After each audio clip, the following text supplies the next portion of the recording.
Hello everybody, Jesse Schreck here with Practical Missions Cohort on Missions Incorporated, which is the PMC podcast, incorporating our brothers and sisters into the Lord's work in the country of Italy, into the mission in the country of Italy.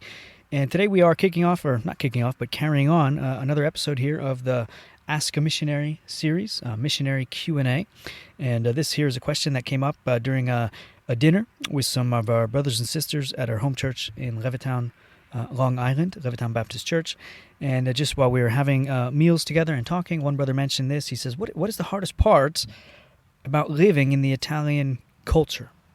What is the hardest part for you guys about living in the Italian culture? Right? So that was the question that came to mind for him, and he asked this, and I don't remember exactly what I said at this point, but I know it had something to do with Bureaucracy. Okay, so I'll mention briefly a little bit about that. But as I think about it now, again, some other things I think come to mind as well. First of all, I just would say that for me personally, there weren't too many things that were hard for me about the Italian culture. It's a slower-paced lifestyle over there, a slower-paced culture. And I'm a very driven kind of person, constantly on the go, doing, never have a dull moment, never have nothing to do, right? And been that way for a while. I mean, I began working even as a young child, I think 12 or 13 years old, waking up at 5 a.m. to deliver newspapers, and then was working in a kitchen, through junior high or high school in the afternoons. Always was working and productive and so on, and that comes naturally for me. And then I was working full-time after and studying in the evenings, right, and constantly busy and on the go.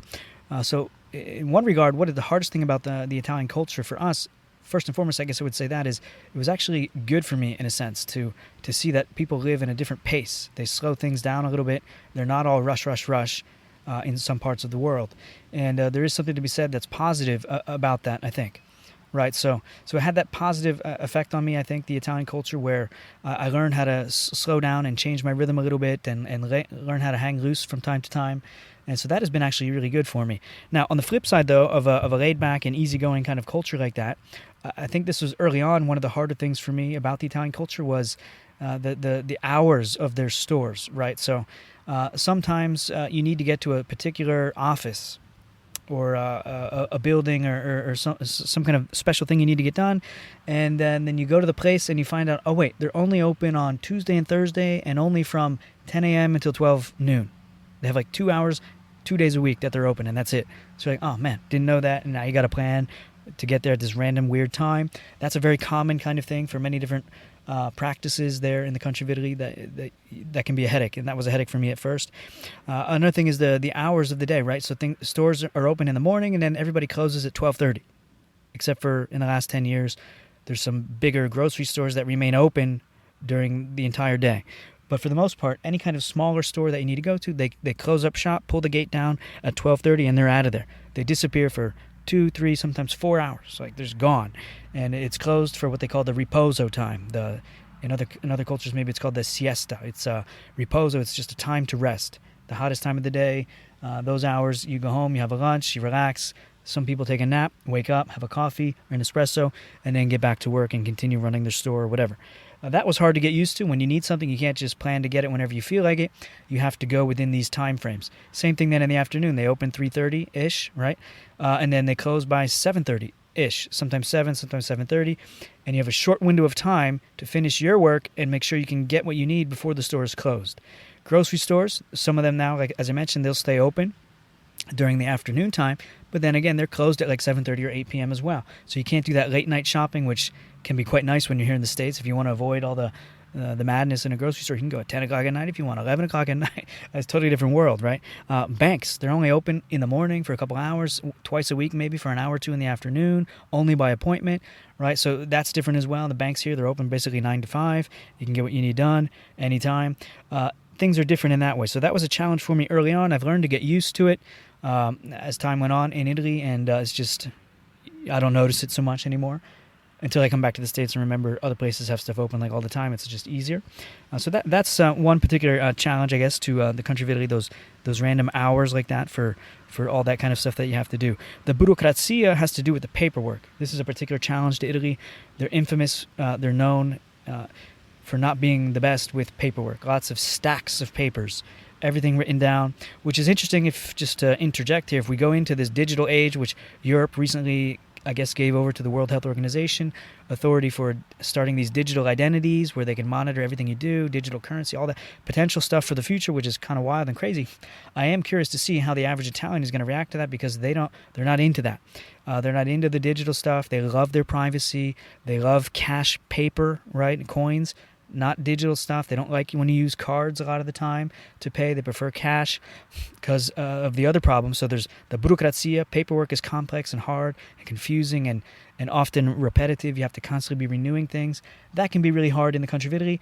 And then together with that is the taxes, the other thing, which goes hand in hand, because taxation is so high in the country of Italy that people, their paycheck, like 40% or sometimes 50% goes to taxation.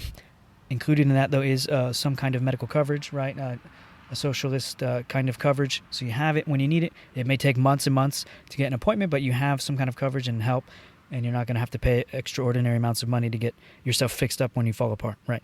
So, but the taxation is a real high thing, and it's a real problem, and they tax you on anything and everything. That's really frustrating to me. Even still, when you buy a car in the States, you pay tax when you buy it, right?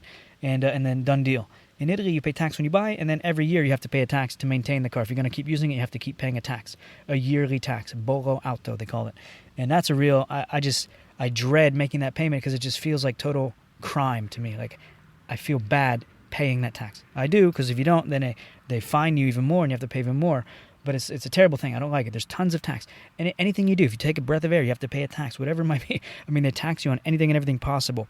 And that is really frustrating, I would say, about the country of Italy. Unfortunately, that's a challenging. So, taxes, the Bureaucracy with all the paperwork, that can be a challenge. That can be hard to figure out and a bit of a pain.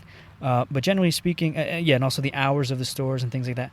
It's beautiful on one hand, but it's also can be frustrating on the other hand. I did benefit from this even though as well. It's not uncommon when you go to a small store in the country of Italy, you show up and you need to get in and there's a ticket on the door which says, "I'll be back in 10 minutes. I thought to myself the first time I saw that in Italy, what in the world? You can't just do that. Like, you get fired if you do that. But in Italy, different mentality again, and he's probably just taking a client over to the coffee bar down the street for a coffee just to close the deal, and he'll be back in 10 minutes and open the store. Totally acceptable. People do that. It's fine here in the country of Italy. That rubbed me the wrong way at first. I thought that's just bad business. You can't do things that way. And then I was hosting some English courses together with my wife, and we had a situation where we had to run out, even though it was during a time when we were having people come in to register for the English course. And then a light dawned in my head there, a light bulb went off, and I realized, oh wait, I'm in the country of Italy. I can actually just hit, or just put a sign on the door, disappear, lock it, and come back, and it's not a problem. People won't be upset with that.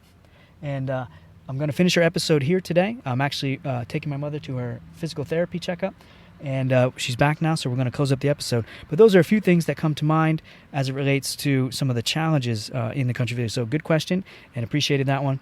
If you have a question of your own, go ahead and you can visit practicalmissions.org and check out the page called Missionary Q&A or Ask a Missionary. There's more questions there. You can also leave a question of your own, and we'll give it an answer.